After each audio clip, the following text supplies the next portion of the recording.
계획으로 개발되는 토지에 관한 그런 질문을 주셨는데요. 개발 정도가 어디까지 허용되는지 그런 질문이신 것 같습니다. 먼저 이제 용어부터 살펴볼 텐데요. 지구 단위 계획 이런 게 다 뭔가요? 네, 지구 단위 계획은요. 지구 단위 계획이 이제 그 수립된다는 거는 개발 잠재력이 좀 높고요. 앞으로 개발 가능성이 그런 높은 지역이라고 볼 수 있는데요. 지금 지구 단위 계획은 우리 보시면은 도시관리 계획으로 결정한다고 되어 있습니다. 도시관리 계획은요, 보면 우리가 용도 지구, 우리 국토의 계획 및 이용에 관한 법률에 보면은 용도 지구가 있습니다. 주거지역, 상업지역, 공업지역, 그다음 녹지지역, 그다음 용도 지구, 그다음에 용도 지역, 그다음에 용도 구역이 있는데 이런 것들을 갖다 도시관리 계획으로 결정하는데요. 이거는 거시적으로 크게 해서 그 평면적인 토지 이용 계획과 그다음에 입체적인 건축물 계획을 갖다 조화를 이루는 거고요. 지구 단위 계획이라는 것은 말하자면은 계획관리 지역이라든지 자연녹지 지역 같은 경우에 개발을 갖다 하려고 그러면은 일부 지역에 대해서 그걸 갖다 평면적인 아까 이제 그 토지 이용 계획이라든지 입체적인 건축물 계획을 세워서 그걸 체계적으로 계획적으로 개발 관리하기 위해서 세우는 지역인데요. 보통 일종 지구 단위 계획 같은 경우에는 보통 이제 일반 도시 지역에서 하고요. 그다음에 이종 그 지구 단위 계획 같은 경우에는 계획 관리 지역이라든지 아니면 개발 진흥 구역에서 하는데요. 보통 그 지구 단위 계획에 포함되는 내용들이 기반 시설 뭘 끌어들일 거냐. 도로, 그다음에 상수도 이런 거, 가스 같은 거, 도시 기반 시설이 포함돼야 되고요. 또한 건축물을 갖다 완화시켜 주는 겁니다. 용도를 갖다 제한을 완화시켜 준다든지 아니면은 건폐율을 굉장히 완화시켜 주는 겁니다. 만약에 40%에서 뭐 70%를 준다든지 아니면은 용적률 자체도 100%에서 그걸 갖다 300%를 준다든지 따라서 건축물의 규모라든지 이런 것들을 굉장히 완화시켜 주고요. 또한 그 건축 그 형태라든지 위치라든지 색채 같은 것도 어떻게 하겠다. 그 다음에 또한 조경 주변에 경관 계획은 내가 어떻게 하겠다. 또한 환경 관리 계획은 내가 어떻게 하겠다. 따라서 그 교통 관리 계획은 어떻게 하겠다는 것들을 그러니까 체계적으로 계획적으로 개발하겠다는 것을 갖다 수립하는 게 지구 단위 계획입니다. 따라서 일종 지구 단위 계획은 아까 도시 지역에서 한다고 그랬는데요. 네. 보통 보면은 국토의 계획 및 이용에 관한 법률에 보면은 용도 지구가 있습니다. 용도 지구, 미관 지구라든지 방화 지구, 방제 지구 이렇게 개발 진흥 지구도 있는데요. 그런 것들은 일종 지구 단위 계획을 수립할 수 있다고 하고요. 또한 그 도시 지역 내 기반 시설 분단 지역 같은 경우에는 다 도시 일종 지구 단위 계획을 수립할 수 있고요. 또한 우리 도시개발법, 그다음에 뉴타운 같은 경우에는 도시 주거 환경 정비법에 의한 그런 뉴타운 지정돼 있는 것들 아니면은 그 택지개발법에 의해서 택지개발 예정 지구로 지정돼 있는 것들 이런 것들은 일종 지구 단위를 수립할 수 있고요.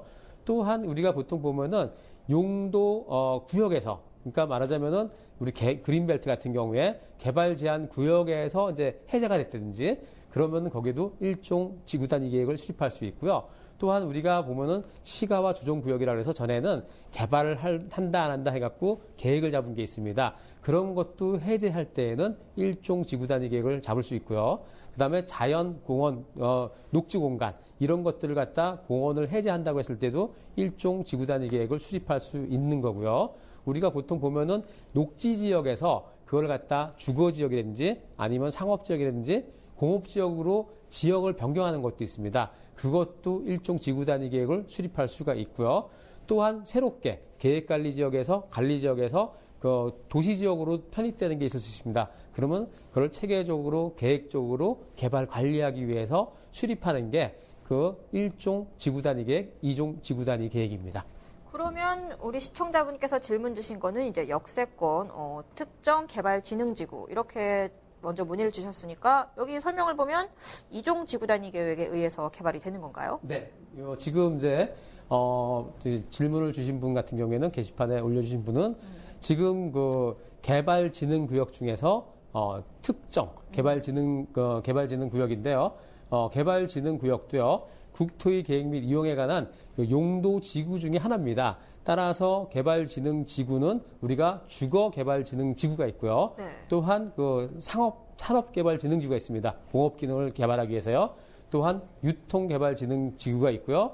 또한 우리가 관광, 휴양, 그다음에 전체적으로 복합적으로 할 수 있는 복합개발진흥지구가 있는데요. 지금 이분 같은 경우에는 역세권 특정개발진흥지구라고 했습니다. 그건 무슨 말이냐면요. 아까 주거, 공업 이런 유통 이런 복합적인 것 말고 역세권 관련해서 특정해서 개발하겠다는 거고요.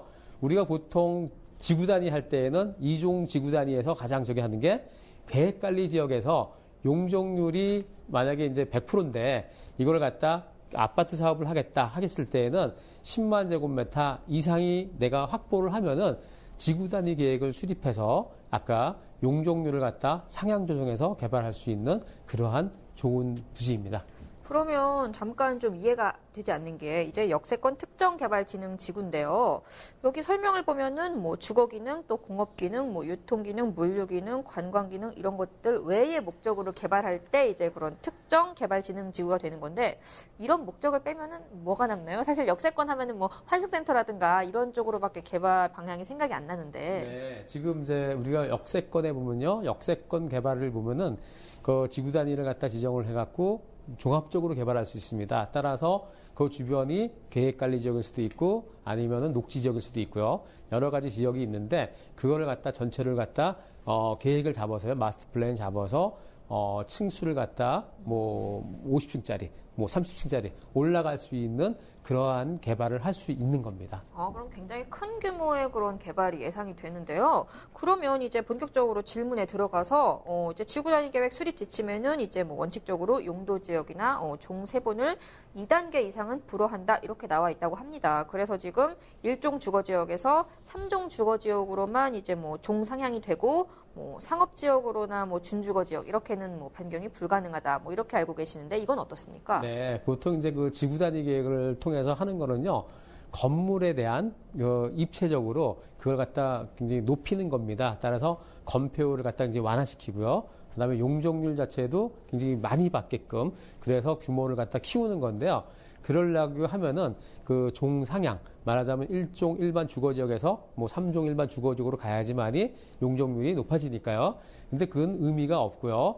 지금 기부 체납입니다. 따라서 이제 도로라든지 아니면 공원이라든지 아니면은 공공시설을 갖다 기부 체납을 해주고 그만큼 인센티브로 거기다가 내가 용적률이라든지 이런 건물 높이를 받을 수 있는 겁니다. 따라서 지금 주거지역에서 아니면은 이걸 갖다 내가 상업적으로 바꾼다든지 하는 거는 특혜의 소지가 있기 때문에 이거는 용도 변경이고요. 그거는 지구 단위 계획에서 하는 거고 지금 도시 관리 계획에서 하는 거고요. 지금 이 게시판에 올려주신 분 같은 경우에는 지구 단위로 할 수 있는 것 같은 경우에는 지금 말하자면 종 상향으로 해갖고 개발을 할 수 있는 거죠. 그러니까 종상향만 되고 그런 뭐 용도 지역 변경은 되지 않는다. 네, 그거는 도시관리 계획으로 결정 나야 됩니다. 네, 잘 들었습니다. 이번 답변 내용 화면으로 정리하겠습니다. 네, 지구 단위 계획으로 개발할 때